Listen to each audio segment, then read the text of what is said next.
Side, Jack.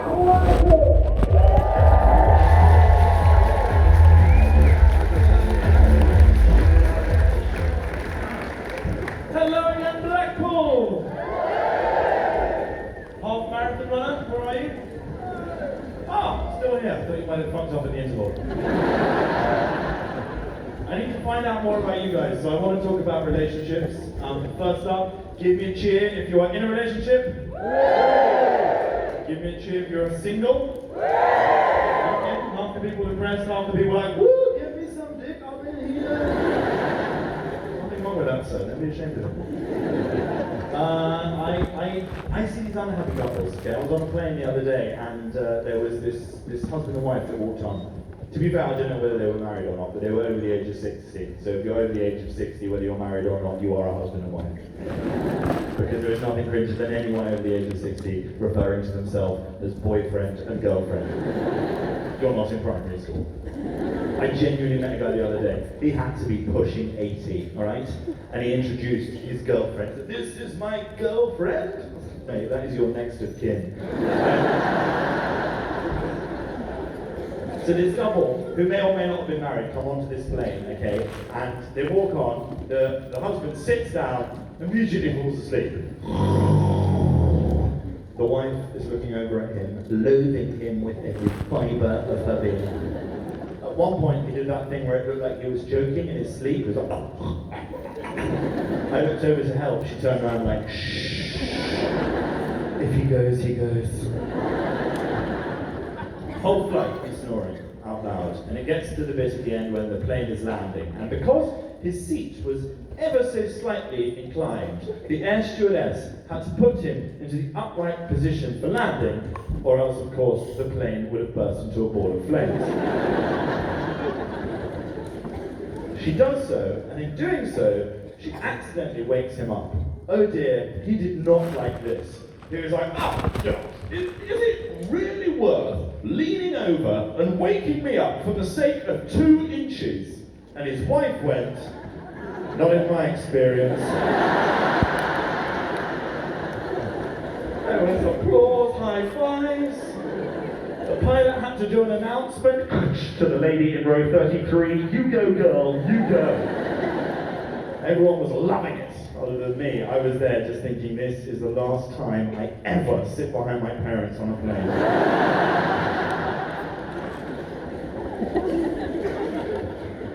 I'm glad you laughed at that joke. Do you know who didn't laugh at that joke when you first heard it? Michael Whitehall. First time I did that routine, I came off afterwards and he was waiting for me at the end of the bar, just looming there like a pissed vampire. I didn't like that new plane joke of yours. I was like, come on, Daddy, it's funny. He went, row 33. I do not want people thinking that we fly economy.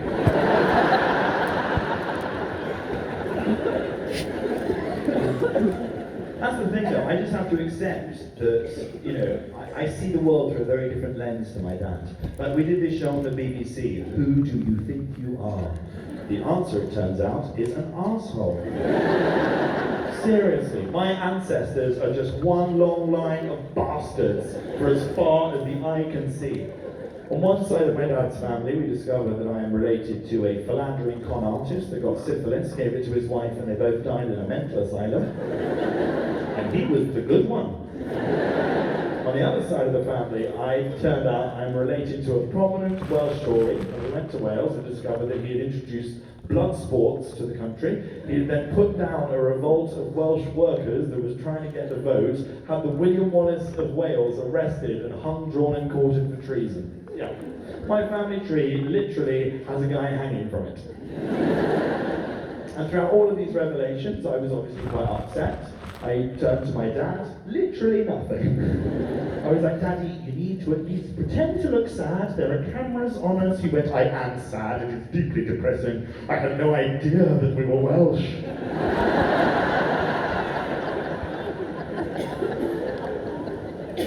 I just couldn't understand how one person's family could all be scumbags.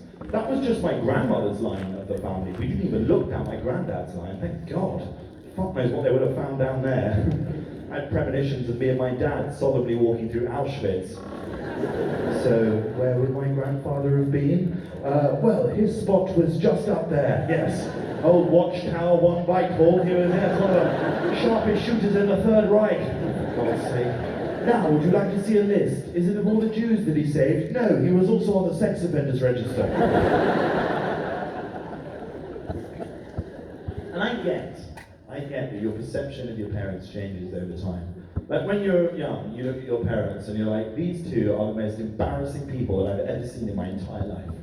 Then you get a little bit older, you become a little bit wiser, you become an adult yourself, and eventually you go, you know what, actually, I think these two might be alright. And then they retire and you spend more time with them and you're like, oh no, I had it right the first time. You're fucking mental. It's why I can never bring a girl home, because of my dad's weirdness. My sister gets it worse. We had one Christmas, and we'd just been for the family shop, and this was before the days of the Lidl. But even back then, we kept it real. So we'd just been to the Coop.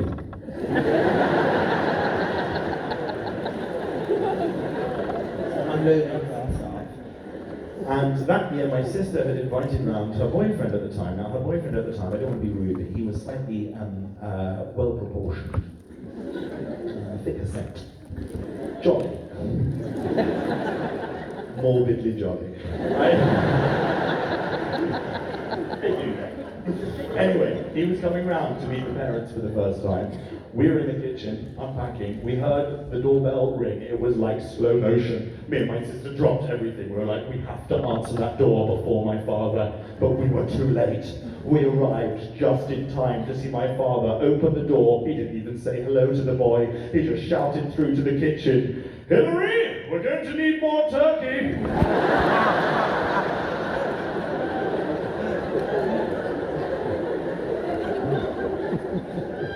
I feel so sorry for her. She got married this year, my sister. Well, she got engaged, right? Which should have been an amazing moment for our family. It was for about 0.5 seconds. Until she then announced that she didn't want to get married in a church. Ooh, that was like putting the pin on a grenade.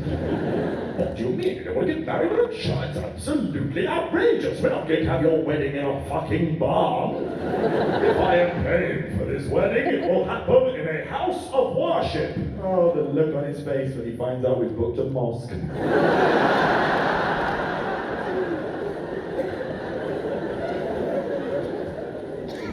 Now the pressure's on me to settle down, get married.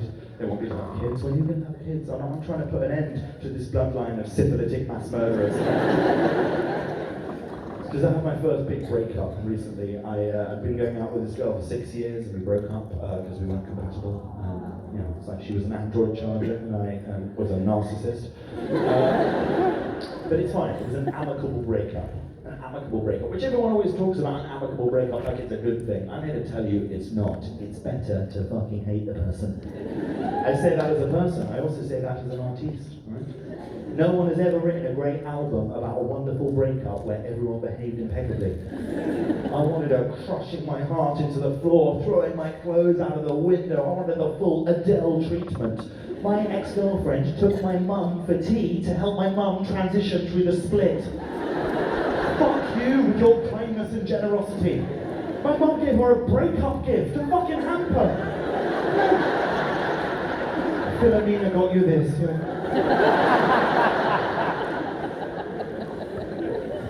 Had to help my mum. My dad, I don't think, was aware that it was going on. Went into his study, I was like, Daddy, I've broken up with my girlfriend. Girlfriend? I always thought you batted for the other side.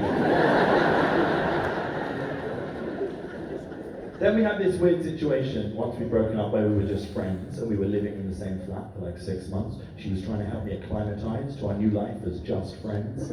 She farted in front of me. That was the moment I knew it was over. 6 years, not so much as a peep, and then all of a sudden, she lets rip in the kitchen next to me, and I reacted like she had punched me in the face. That was a big laugh over there, but you are right. This is clearly someone that has never thrown a punch before. What the fuck was that? Don't mess with me, I'll get one of my famous knuckle sandwiches. Or the knuckle salad. I say fart, by the way, this was also still like a lady fart, right? It was a joke of a fart. It sounded like opening a half-empty bottle of San Pellegrino. It was like... poshest analogy for a fart that's ever said. But it was ridiculous. It was like 6 years and that's all she could come up with. If I had been holding it in for 6 years, by the time it finally came out, it would be like opening a plane door mid-flight. It would melt the skin off her face like the end of Raiders of the Lost Ark. This was a parody of a fart. And I know why she was doing it as well. She was farting in front of me because she was trying to make herself less attractive to me. She was literally trying to fart herself off the pedestal. But it didn't work. I'm a man. It only made me love her more. And I tried to play ball as well. I was like, is there anything that I could do maybe to make myself less attractive to you? She went, no, I think I'm pretty much there. So now I'm going to put a shift in. I don't know how to do that, especially in the bedroom. Like, I am very conservative in the bedroom. I have no frills, okay? Sex with me is like arriving late at the theatre and trying to find your seat. A lot of shuffling, a bit of shushing, a pause, and then from somewhere in the darkness, just a whispered, I'm sorry.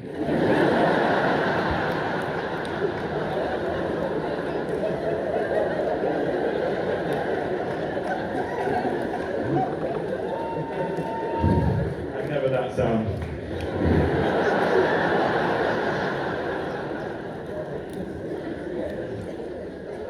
I'm not equipped to deal with a breakup problem. Emotionally, I'm not equipped because I went to an all-boys boarding school. You know, we weren't encouraged to deal with things like that in an all-boys boarding school. If a relationship broke down at school, you weren't encouraged to talk about it. I mean, mainly because a lot of those teachers could have lost their jobs.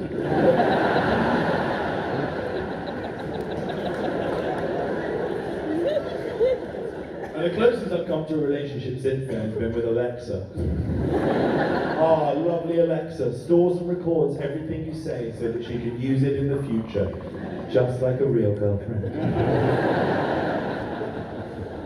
And I live on my own now. I live the bachelor lifestyle. Woohoo! Bachelor lifestyle. Breakfast for dinner. Fuck yeah. Same underpants for a week. Did someone order a legend? Oh, is this just the kitchen sink or is it also now the downstairs toilet?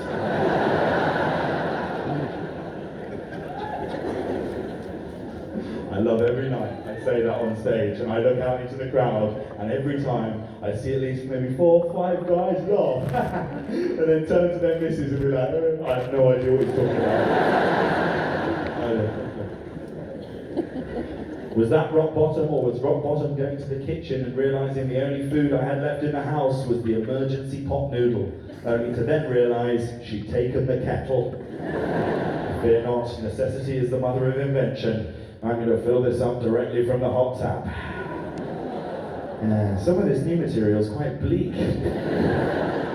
Sat on the sofa in a slanket, crunching through an al dente Bombay bad boy, hoping that it will give me the sustenance I need to return to the job at hand, namely seeing whether it is possible to wank yourself into a coma. Say my name, Alexa. Jack Whitehall. Who's the daddy? Searching Michael Whitehall.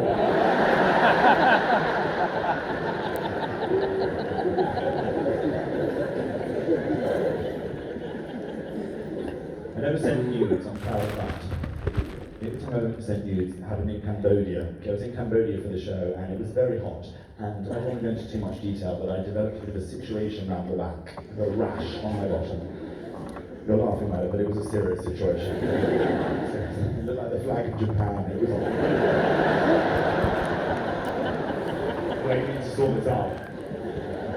So what I did is I called my doctor in London. I was like, basically, I got a bit of a problem with the old chuffer, so what should I do?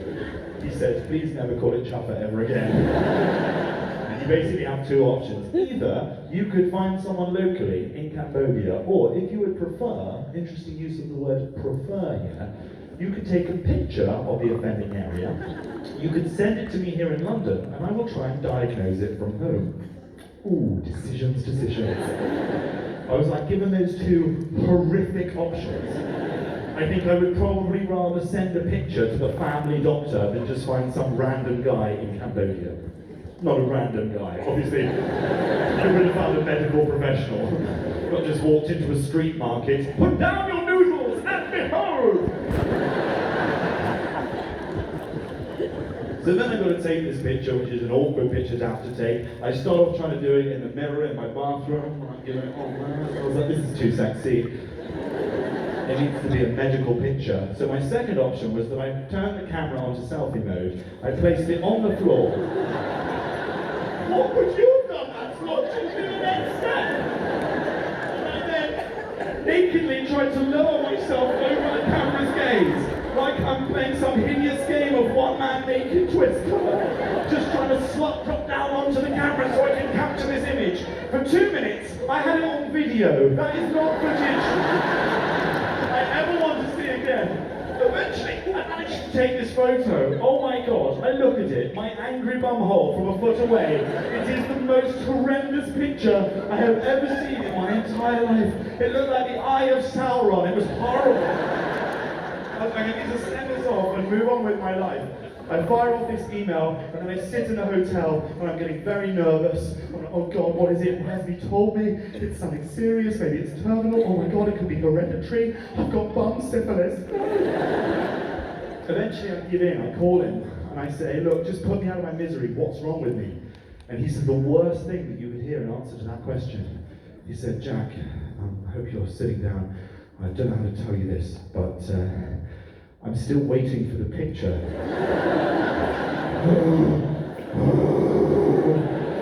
My instant thought was, I'm on the 10th floor of this hotel, I'm just throwing myself out the fucking window right now. I didn't do that. I hung up, I clicked on my outbox. I had indeed sent a picture. But unfortunately, I'd been so desperate to send it, I had not realised that my phone had auto-filled in the email address. And had sent it, instead of Dr. State, it had sent it to a Dr. Stevens. Whew, you're thinking, well, at least you sent it to another medical professional. That would be the case if Dr. Stevens were a doctor of medicine. Dr. Stevens is in fact a doctor of history of art. He is an art history professor at a university course that I applied to 10 years ago and was rejected from. I have had no contact with this gentleman for over a decade. How weird a morning must he have had, teaching his lecture on the Renaissance when all of a sudden that drops into his inbox. He could only have logically assumed that for the past 10 years I had been masterminding my revenge, waiting for the perfect moment to spring from the shadows and troll him with a picture of my rotten arsehole.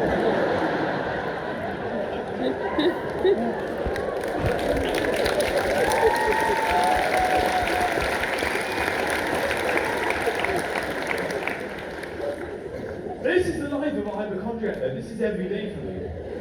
That's why I don't do one-night stands. I hate one-night stands because I'm scared of getting something. My friend got the one that you can't get rid of. Kids.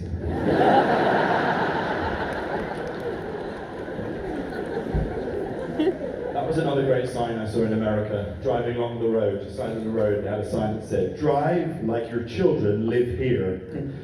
130 I was doing when I hit that tree. I'm not good with kids, I'll be the first to admit that. This happened to me recently. I accidentally hit a kid skiing. I know, not good. And it wasn't my fault, to be fair. This little fucker cut straight in front of me in the line for the buffet, and I just lashed out.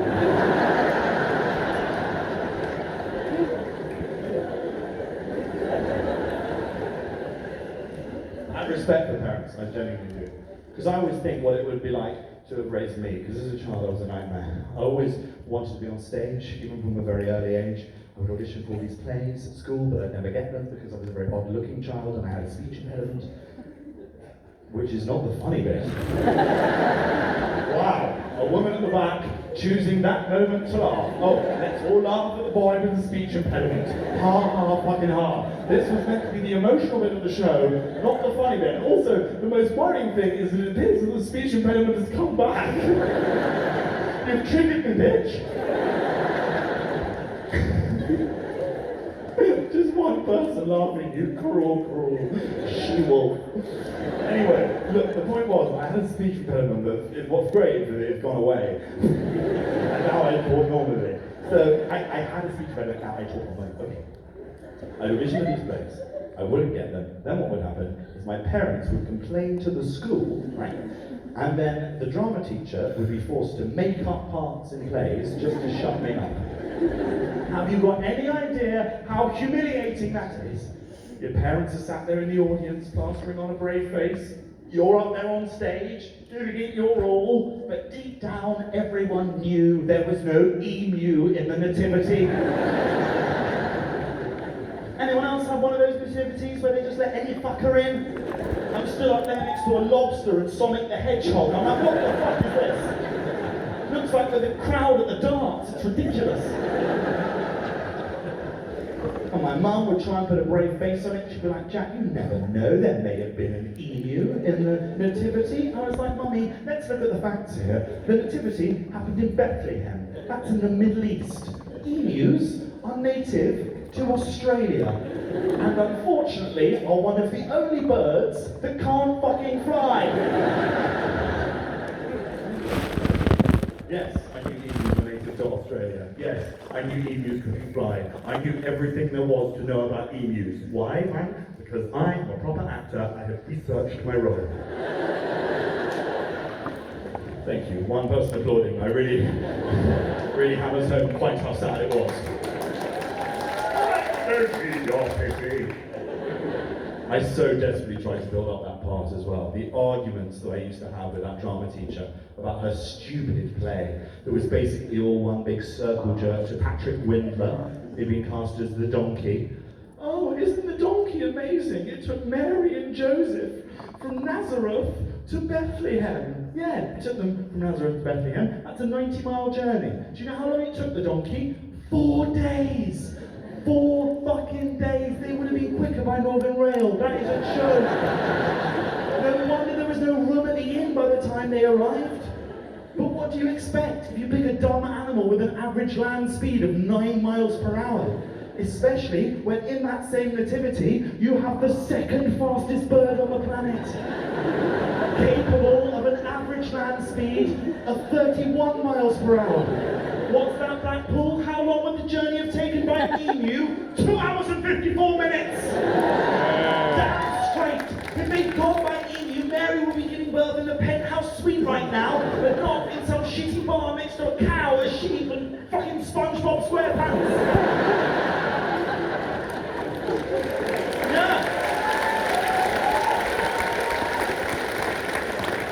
And it ain't just speed, ladies and gentlemen. Emus also built for comfort as well.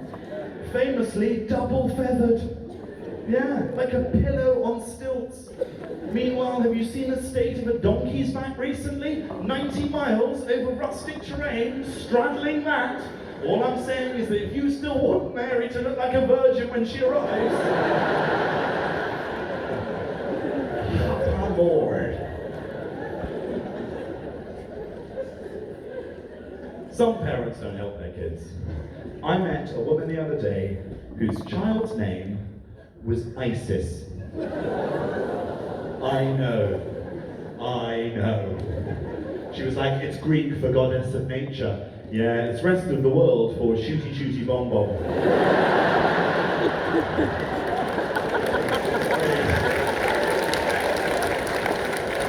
You're going to have to think of another name because that one's been hijacked.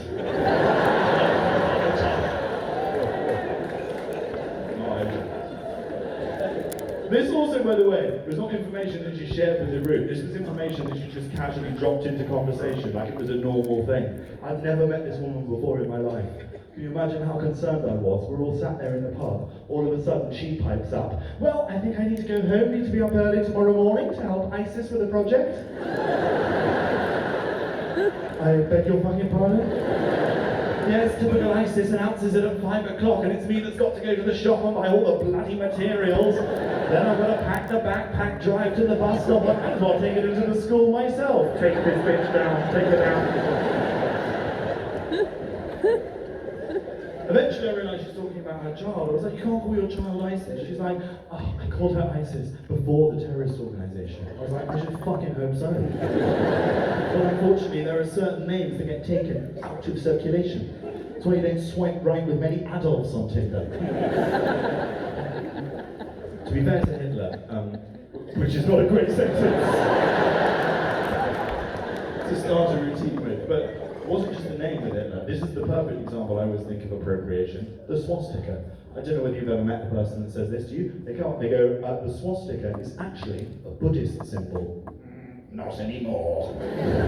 Yeah, it symbolises the footprints of the Buddha. Well, you know what? Next time you walk into a bar and you see a guy with a shaved head and a swastika tattooed on his neck, you walk up to him and give him your friendliest Namaste. Let's hope you get reincarnated as someone that's not a twat. Anyway, I'm being harsh. Clearly wasn't a provocative choice to name her that. And apparently ISIS was a lovely little girl and a wonderful sister to her brothers Hamas and Hezbollah.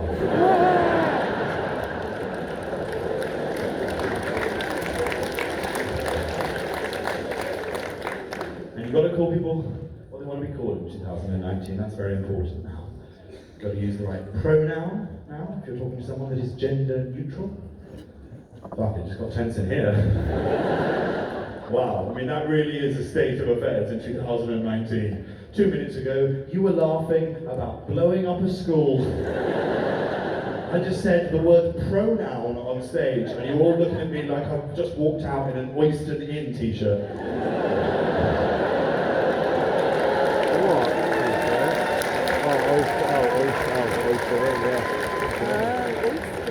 I have to get one dig in at him.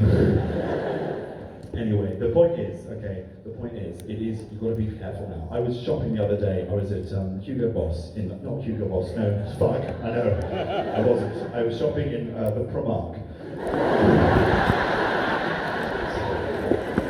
Thank you, safely. So yeah, normal guy in the Primark. So I walk into the Primark and I'm greeted by the concierge. The concierge was neither an Arthur or a Martha. But I was like, I know what I need here. I need a gender-neutral pronoun. A gender-neutral pronoun is required. No he or she here. Why is it though, in that moment you panic and forget every word you've ever learned? The only gender-neutral pronoun I could think of was you. You. How fucking creepy did that make me sound to someone I've never met before in my entire life? Hello, you. So we're not there with the attitude, we're also not there with the language. Another American sign on a bathroom, it said, please use whichever restroom best suits your expression. Expression? What the fuck does that mean?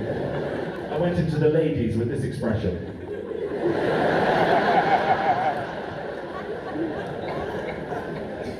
You can't overthink things, that's the important thing, alright? Because that's when you panic. I'll give you another example of a social situation that I crumble in every time. I've done it hundreds of times. I always fuck it up. Talking to someone with a lazy eye. Can't fucking do it. Because as we all know, the trick when you're talking to someone with a lazy eye is that you have got to pick an eye. You've got to commit to an eye. And once you've picked an eye, that's your fucking eye. There's no switching eyes, that's your eye. Even if halfway through the conversation you realise, fuck, this one's not up to much. That one's business as usual, your one is drifting off like a lilo in the tide. You're like, no! I say commit to an eye, you've got to do that in your head as well, you can't do it with a point. Alright, that's rude. That said, this is an unpopular opinion, but I genuinely reckon with people with lazy eyes, it should be like a food allergy. It should be on them to specify. We would lose all social awkwardness if every conversation with someone with a lazy eye started with them coming up to you and going, hi, I'm John, this one, go.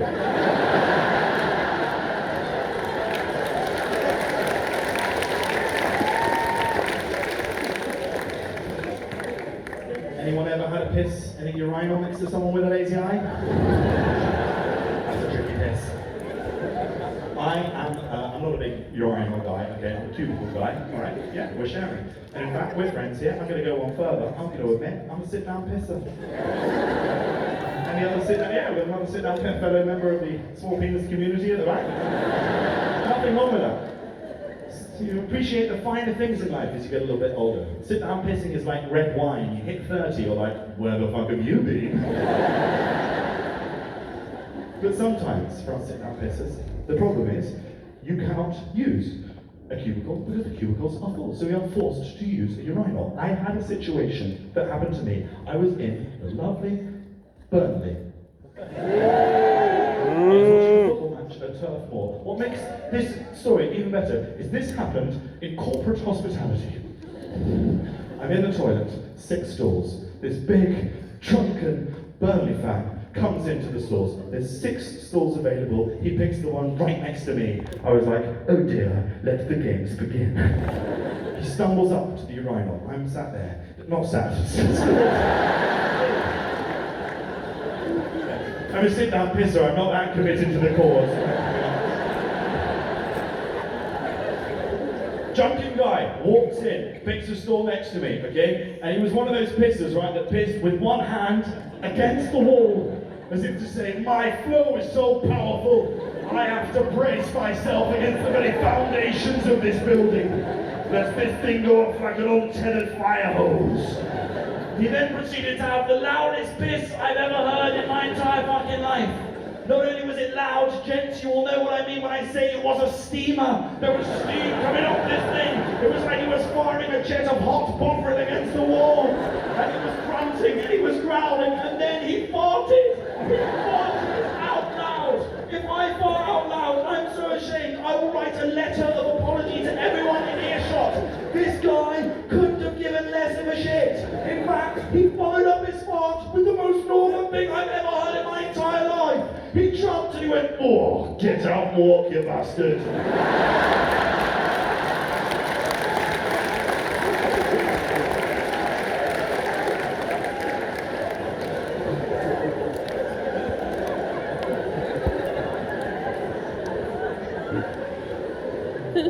Sometimes it's my fault. Sometimes it's my fault. I had a situation that happened to me recently. Oh dear. Okay, I'm on my phone all the time. I've now developed a system where I can pee with one hand, I can scroll with the other. I'm not proud of it, but I was having a pee, guy stood next to me, I'm having a little scroll on my iPhone. I try to go to the home screen, okay? My new iPhone has other ideas. It decides instead it is going to switch on the torch. Switch round, starts looking at me, I'm trying to turn the torch off. The only way you can turn the torch off is going onto the camera. It instantly starts taking a video. I'm now taking a floodlit video of this stranger bringing new phrase into the phrase live streaming. I can't even run away because I'm pissing as well. Oh, don't worry, I'll put a nice filter on it.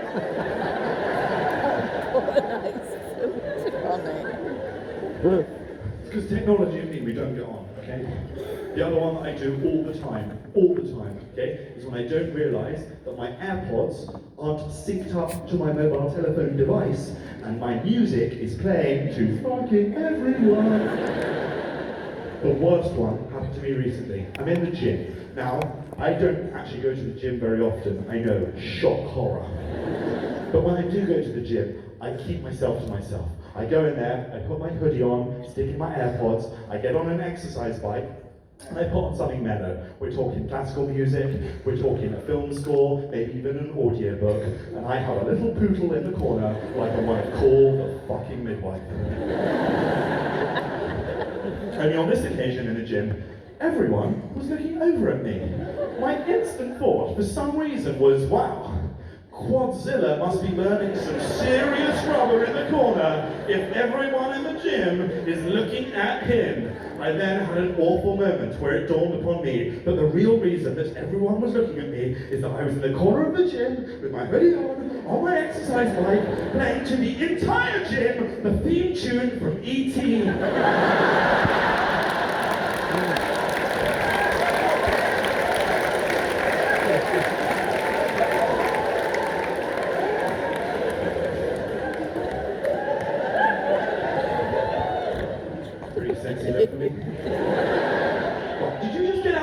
microphone.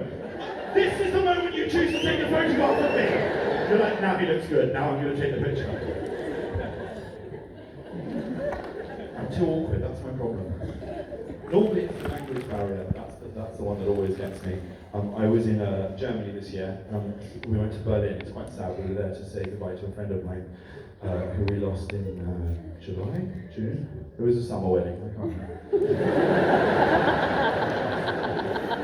So we're there on the stag weekend. And I'm in the airport on the way back from the stag, okay, and I was captain of the straight through crew that had no sleep, and I was absolutely fucked. And I stood in the line for airport security in Berlin Airport, and I put my hand into my pocket to take out my passport, and instead withdraw a single edible weed gummy. Kids and stoners love it so, the happy world of Class B Haribo. I was like, oh dear, Houston, we have a problem. I look around for somewhere to dispose of this thing. There is nowhere in immediate sight. For a brief moment, and it was like a second that it crossed my mind, madam, I looked in front of me, and there was a child with an open backpack. For a second, I thought I could just chuck that in there, but I didn't, because I'm a good human being. I was like, it's going to have to just go down the hatch. So, reluctantly, I popped this thing down the hatch. Now, these things are very strong. I am a bit of a novice when it comes to the marijuana. This thing hit me like a fucking freight train. By the time I was at the front of the queue, I was so high, I could have flown home without the aid of an aeroplane. And then I start sketching out. Okay, then I start getting very nervous. All right, I am sweating like Jamie Redknapp in a Waterstones. I realised I was in serious trouble, okay, when I was stood in the body scanning machine, legs akimbo, arms aloft. I was like, why is it not scanning me? It's not scanning you because it knows you've got drugs in your belly. I wonder who's going to play you on Banged Up Abroad. I then realised that the reason it was not scanning me is because I was stood, legs akimbo, arms aloft, in a regular metal detector. It was at that point that I heard a German voice shouting at me from behind, "Das ist verboten!" I'm no linguist, I was pretty certain it wasn't the German for "Have a nice day, the lounge is that way." I turn around, the security guard is pointing very aggressively at my midriff region and shouting something in German. I realise now what he was pointing at was my belt. He was pointing at my belt and he wanted me to take my belt off. I was so high I didn't even realise I was wearing a belt. For some reason, in that moment, I genuinely thought that he was pointing at my trousers and that he wanted them off. I was like, wow, these German security are awfully thorough. But hey, I went to an all-boys Catholic boarding school. If a figure of authority tells you to drop them, you fucking drop them. So in the middle of Berlin Airport, I began to slowly peel down my trousers. Oh dear, he did not like that. If anything, it made him even angrier. He started shouting more. He was like, "Open, open!" Open, the German word for up, as in pull your trousers up. I don't speak German. I thought he was shouting open. I was like, well, this has escalated. The scariest element of this story is quite how compliant I was. I genuinely thought that a security guard wanted to anally cavity search me in front of fucking everyone, and I put up no protest whatsoever. He literally just had to shout open once, and I was assuming the position, ready for entry. Well, if that's the way it's going to go, Fritz, that's the way it's going to go. One, stick a pinky in there, don't be shy. My art history teacher said that probably isn't contagious. Now go on.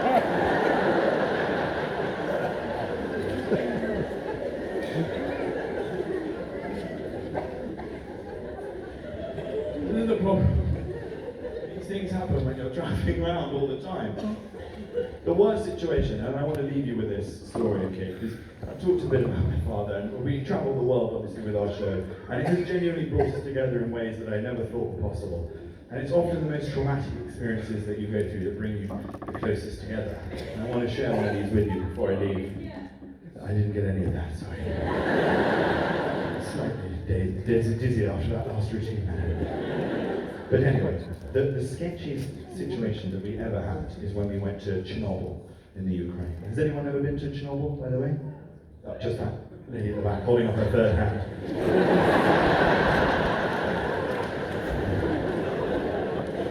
It's a very sketchy place, the site of the worst ever nuclear fallout in human history, and it's the most radioactive place on Earth. You go to the town of Pripyat in Chernobyl, which is the town that they just deserted, they just left it.